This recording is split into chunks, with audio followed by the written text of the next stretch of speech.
Bonjour, dans ce tutoriel je vais vous montrer comment agrandir un sujet à l'intérieur d'une image sans toucher les proportions de l'image. C'est-à-dire que mon image a une taille de 51 cm par 38 cm et une résolution de 180. Pour agrandir mon sujet, je ne veux pas agrandir mon image, c'est-à-dire la mettre plus grande, la doubler. Donc je vais l'annuler. Je veux juste agrandir mon sujet pour obtenir ce résultat.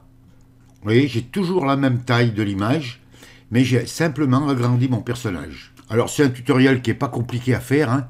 Je le fais à la demande de Jean-Claude. C'est un ami de longue date qui me suivait depuis plus de 15 ans, même voire 20 ans dans Photoshop. Et comme j'ai arrêté, il avait un petit problème pour réaliser cet effet, il m'a contacté. Je fais un tutoriel pour lui et en même temps, tout le monde en profitera. Ça vous permettra d'agrandir des personnages, des sujets, des... Vous voyez, comme là, je vais vous en montrer d'autres. Par exemple, j'ai agrandi un cheval. En réalité, voilà l'image réelle. Donc j'ai fait disparaître ce cheval, j'ai gardé les proportions de mon image pour obtenir ce résultat. Et vous voyez, si je prends ce cheval par exemple et que je le bouge, sa taille réelle ici est la taille que moi je l'ai mis. J'ai agrandi mon cheval, j'ai refait mon image et toujours sans toucher la taille réelle de l'image. On peut le faire aussi, vous voyez, comme là, avec des fleurs.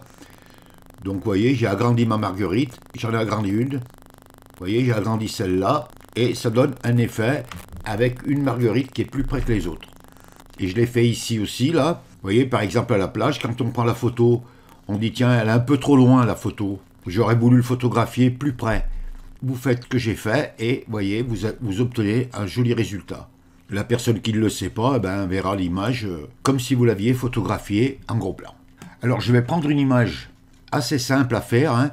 Alors vous pouvez le réaliser dans plein d'images. Partez pas dans des images trop compliquées parce qu'après il faut faire des détourages, il faut utiliser l'outil tampon duplication, c'est compliqué. Faites-le, vous voyez, avec des images comme ça, avec des fleurs ou un seul personnage comme j'ai fait moi ici, là, vous voyez. Alors bon, pour refaire un peu la nature, c'est pas compliqué, hein. Je vais vous montrer, c'est pas difficile. On travaille avec les masques de fusion, bien sûr. Alors si vous êtes débutant, il faut déjà connaître un peu Photoshop. Alors m'écrivez pas si vous ne connaissez pas Photoshop, c'est pour cette raison que j'ai arrêté de faire des tutoriels, parce que beaucoup de personnes craquent Photoshop, partent sur des tutos hyper compliqués, il faut leur expliquer pendant des jours et des jours par écrit ce que c'est le masque de fusion, le masque d'écrêtage, l'outil de duplication, les lassos, enfin vous voyez ce que je veux dire quoi. Il faut que vous ayez quand même une certaine base. Donc je vais prendre une photo assez simple, je vais prendre celle-là. Là. Je vais supprimer donc mon image, là je vais carrément la supprimer. Alors vous prendrez une image de votre choix. Alors vous ouvrez l'image dont vous voulez agrandir le personnage à l'intérieur de l'image. Donc vous ouvrez votre image, l'image de votre choix, et vous l'observez bien avant. Vous voyez ici, donc on a le personnage, jusque-là, rien de complexe. Vous le détourez, et voilà. Mais n'oubliez pas de détourer aussi l'ombre. Donc pour ça, vous venez à gauche sur la barre des outils, et vous prenez l'outil lasso. Vous faites un clic gauche sur outil lasso. Si vous avez une petite croix comme moi, là, vous enfoncez la touche vermage du clavier, et ça vous met le symbole. Vous venez à peu près à ce niveau, là, hein. Alors, vous prenez large, hein, vous pouvez carrément faire un rond autour, vous voyez, vous prenez bien l'ombre, vous voyez, vous faites un grand cercle comme ça, hop, et vous lâchez, hein, c'est vraiment à l'arrache, hein, il ne faut pas vous amuser à détourer le personnage. Voilà, une fois que vous avez sélectionné, vous le dupliquez, CTRL plus J. Et vous voyez, sur vos calques, là, vous avez un calque qui vient de se mettre. Si je ferme l'œil du calque du bas, voilà ce qu'on a fait.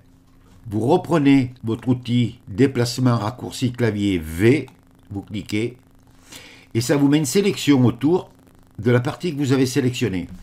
Si le cadre ne se met pas, vous venez ici là sur option de transfert et vous activez la case. Vous voyez, si je clique, ça l'enlève, si je clique, ça le met. À partir de là, vous réduisez un peu votre image, vous enfoncez la touche maj que vous tenez enfoncée, vous venez sur un coin, là, vous voyez, sur un petit carré, ça fait une flèche. Vous faites un clic gauche en maintenant toujours la touche maj enfoncée et vous agrandissez. Alors vous l'agrandissez de la taille que vous voulez. Moi je l'agrandis au pif, hein, et je vais le positionner. Alors je le positionne à peu près. Alors si par exemple vous êtes comme moi, là, vous voyez, j'ai fait un peu grand, pour voir ce que vous faites, vous venez ici, là, à droite, sur la palette des calques, là, au-dessus, là, sur opacité, et vous descendez l'opacité. Vous voyez, ça vous permet de voir à peu près où il est, et vous le positionnez à peu près au même endroit. Voilà, à peu près là. Et vous remettez l'opacité à 100%. Et vous vous apercevez que là, ben, vous voyez, ça fait des défauts, c'est pas joli. Donc vous venez à droite sur la palette des calques, vous activez le calque détouré, hein, vous voyez, ça met la sélection autour. Une fois qu'il est activé, vous descendez en bas de la palette des calques, à droite de FX, et vous cliquez sur le rectangle avec le petit point noir, et vous allez mettre un masque de fusion. Et vous cliquez. Et vous voyez, le masque de fusion s'applique sur le même calque. Alors, faites attention que là, ce ne soit pas l'image qui soit activée.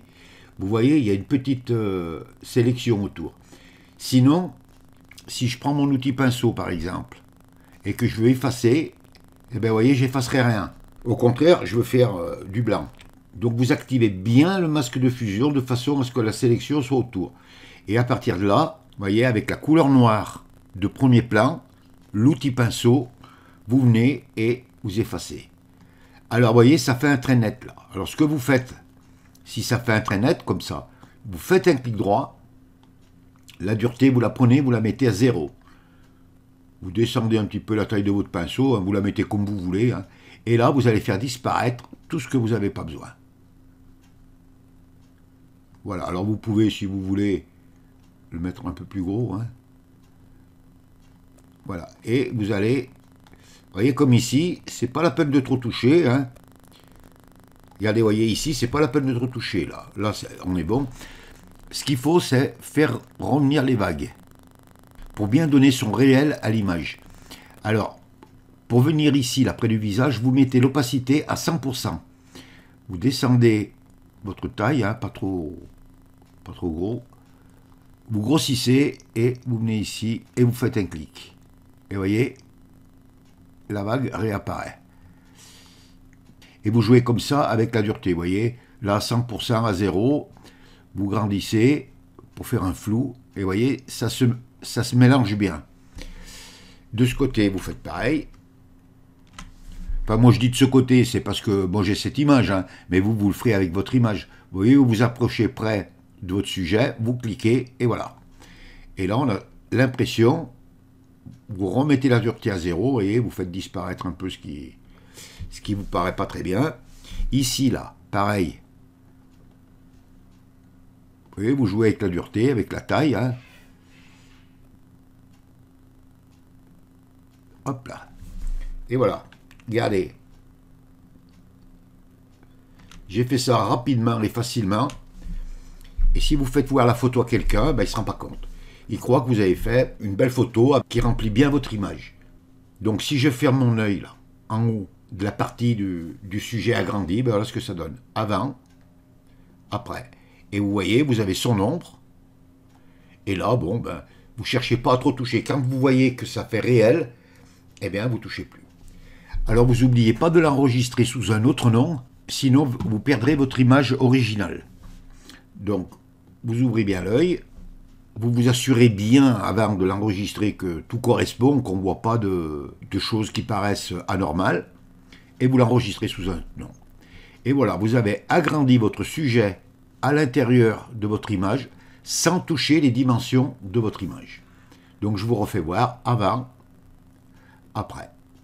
Et vous avez réalisé une belle photo. Vous voyez, vous avez vu hein, comment ça se passe, c'est pas très compliqué. Donc voilà mon ami Jean-Claude, tu pourras agrandir un sujet dans ton image sans toucher les dimensions et à la taille que tu veux. J'aurais pu le faire plus grand encore si j'avais voulu. Hein. Mais voilà, là c'est assez simple. Donc vous pouvez faire ça pour des oiseaux, par exemple, si vous estimez qu'ils sont un peu loin. Mais n'essayez pas d'agrandir des sujets qui sont trop loin. Parce qu'en les agrandissant, après ça devient flou. Mais vous voyez ici, par exemple, mon image... Eh bien, si je l'agrandis, elle reste nette. Vous voyez, parce qu'elle a une bonne résolution. Et vous faites un super travail. Et bien voilà, ça m'a fait plaisir de refaire ce petit tutoriel. Pas trop facile de s'y remettre, après plus de 2 ans sans en faire. Bon, je vois que j'ai pas perdu le coup de main dans Photoshop. Mais bon, ça s'oublie pas, ça c'est comme le vélo. Eh bien écoutez, je suis très content de vous avoir retrouvé. J'espère que je vous en referai d'autres petits tutoriels et que ça vous rendra service et que ça aidera beaucoup de personnes. Et bien voilà, ce tutoriel est terminé. Si vous avez aimé, vous cliquez sur j'aime. Abonnez-vous à ma chaîne, ça me fera plaisir. Je vous dis au revoir, merci, et à bientôt pour un autre tutoriel.